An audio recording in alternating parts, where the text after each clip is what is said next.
ॐ वागीशाद्या सुमनषः सर्वार्थानाम् उपक्रमे यं नत्वा कृतकृत्या स्युः तं नमामि गजाननं। नमो नमः। मैं आचार्य वरुण तिवारी प्रथम पूज्य भगवान गणेश एवं वाग्देवी भगवती सरस्वती के श्री चरणों में बारंबार प्रणति निवेदित है। हमें ऐसी आशा है कि भगवती पीताम्बरा एवं गणेश जी की कृपा से आपका जीवन मंगलमय होगा एवं सुचारू रूप से संपादित हो रहा होगा। आज हम यहाँ बात करेंगे देव प्रबोधनी एकादशी की, जिसको प्रायः देव उठनी एकादशी के नाम से भी जाना जाता है। देव उठनी एकादशी 1 नवंबर 2025 को मनाना सुनिश्चित है। विविध पंचांगों के अनुसार यह 1 नवंबर 2025 को मनाना सुनिश्चित हुआ है। एकादशी तिथि जो है शनिवार को 1 तारीख को प्रातःकाल 9:12 से रविवार को 7:32 तक एकादशी तिथि रहेगी। तो एकादशी तिथि जब रहे तब हमें भगवान विष्णु का विवाह वृंदा भगवती तुलसी के साथ में करना चाहिए।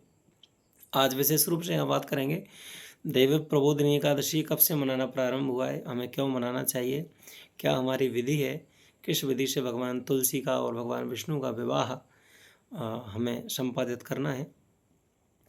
आज थोड़ी सी हम यहाँ कथा जान लेते हैं कि देव प्रबोधिनी एकादशी की क्या कथा है। राजा बलि जो सर्वश्रेष्ठ दानियों की श्रेणी में गिने जाते थे, वामन भगवान जब उनके द्वार पर गए वामन अंगुल का रूप धारण करके, तो राजा बलि से बोले कि मुझे 3 पग भूमि चाहिए। 3 पग भूमि राजा ने दी और उन्होंने अपना विकराल बना लिया और फिर 3 पग भूमि के नापते नापते सर्वस्व राजा बलि का नाप लिया। जब राजा बलि ने सब कुछ दे दिया तब भगवान वामन ने कहा कि राजा अब तुम मांगो, तुम्हें क्या चाहिए। बोले भगवान मुझे बस इतना चाहिए कि आपके दर्शन मुझे 8 प्रहर होते रहें और इससे मुझे ज़्यादा कुछ और नहीं चाहिए। तो भगवान वामन रूप में भगवान विष्णु ने कहा कि निश्चित रूप से 12 माह होते हैं, 4-4 महीने ब्रह्मा विष्णु महेश तीनों देवता तुम्हारे द्वार पर पहरा देंगे। तो आषाढ़ शुक्ल एकादशी को जो देवशयनी एकादशी होती है और देवशयनी एकादशी से देव उठनी एकादशी तक, कार्तिक शुक्ल एकादशी तक, ये 4 महीने का कार्यकाल जो होता है, भगवान विष्णु 4 महीने के कार्यकाल में राजा बलि के द्वार पर पहरा देते हैं। देव उठनी एकादशी के दिन पहरा भगवान का पूरा हो जाता है। फिर हम उनका पूजा करके प्रार्थना करते हैं, उत्तिष्ठ उत्तिष्ठ गोविंदा उत्तिष्ठ करुणध्वजा उत्तिष्ठ कमलाकांता त्रैलोक्यम मंगलम कुरु। भगवान अपनी निद्रा को त्याग कर जगत का कल्याण करो। और भगवान विष्णु और तुलसी के विवाह के बाद में वैवाहिक कार्यक्रम आरंभ हो जाते हैं। देव उठनी एकादशी के विषय में दूसरा यहाँ पक्ष जान लेते हैं, दूसरा प्रसंग यहाँ जान लेते हैं। शिव पुराण के अनुसार राजा दंभ जो थे, राजा दंभ की संतान जो थी वो शंखचूर्ण के नाम के उनके पुत्र थे। शंखचूर्ण नाम के पुत्र जो हुए हैं, भगवान ब्रह्मा जी की तपस्या की उन्होंने और भगवान से वरदान मांगा कि त्रिलोक में मेरा चारों ओर मेरी कीर्ति हो, मेरा यश हो, मेरा वैभव हो।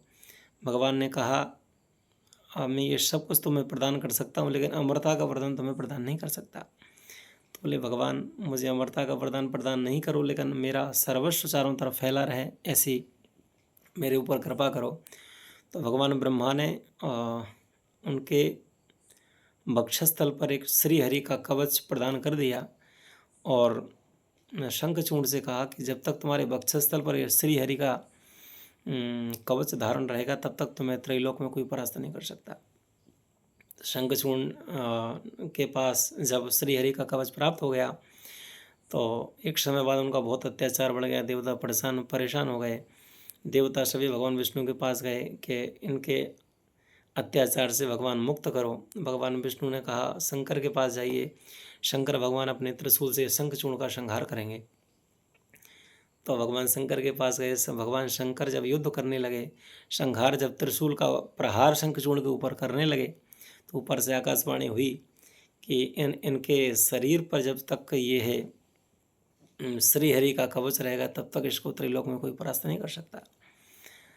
तो भगवान विष्णु एक वृद्ध का रूप धारण करके शंखचूड़ के पास आए और भिक्षा में वो कवच ले लिया। जैसे ही कवच शंखचूड़ के शरीर से हट गया तो भगवान शंकर ने प्रहार किया और शंखचूड़ का वध कर दिया। इसके बाद में भगवान विष्णु शंखचूड़ का रूप धारण करके जो बद्री वन में भगवती धर्म की पत्नी, धर्म की पुत्री तुलसी, जो तीजन का विवाह शंखचूड़ के साथ हुआ था, शंखचूड़ का रूप धारण करके वो भगवती तुलसी के पास गए और बोले, मैं शंखचूड़ आ गया हूँ, ब्रह्मा से मुझे वरदान मिला है। और तुलसी के साथ में शंखचूड़ का रूप धारण करके भगवान विष्णु ने तुलसी के साथ रमण किया। और रमण करते समय तुलसी जान गई कि ये मेरे साथ छल करने आए, ये शंखचूड़ का रूप नहीं है। भगवान तुलसी ने विष्णु को श्राप दिया कि जाओ, तुम पाषाण बनकर इस मृत्यु लोक पर रहोगे। तो भगवती तुलसी का श्राप था कि भगवान विष्णु आज पाषाण या शालिग्राम के रूप में हमें प्राप्त हुए हैं। तो भगवान विष्णु ने भी कहा कि तुलसी, मैं तुम्हारी तपस्या से प्रसन्न हूँ और मैं भी तुम्हें भगवती गंडकी का रूप प्रदान करता हूँ। आप नेपाल में जाएंगे तो काठमांडू से पशुपतिनाथ भगवान से 312 किलोमीटर की दूरी पर एक नदी पाई जाती है जिसका नाम गंडकी है। भगवती तुलसी का ही वो रूप है।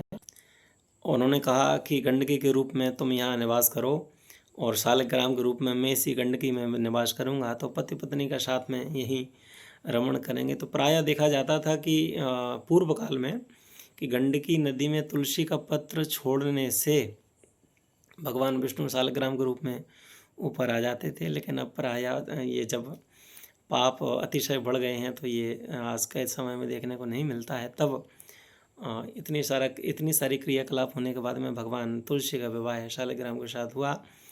तो हम यही कहेंगे कि आज के दिन देव प्रबोधनी एकादशी के दिन सुंदर सा ईख का गन्ने का मंडप बना करके सुंदर रंगोली डाल करके गाय के गोबर से लेपन करके भगवान विष्णु का और तुलसी का पाणिक ग्रहण संस्कार हमें करना चाहिए।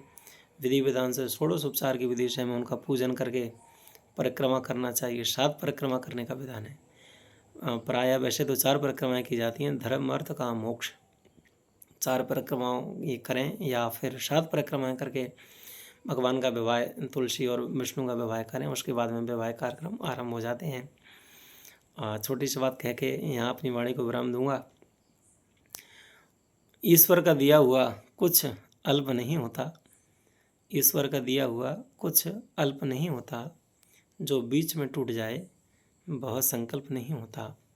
हार और जीत को ध्यान में मत रखिए, हार और जीत को ध्यान में मत रखिए, क्योंकि विजय का कोई विकल्प नहीं होता। धन्यवाद। सादर श्री राम।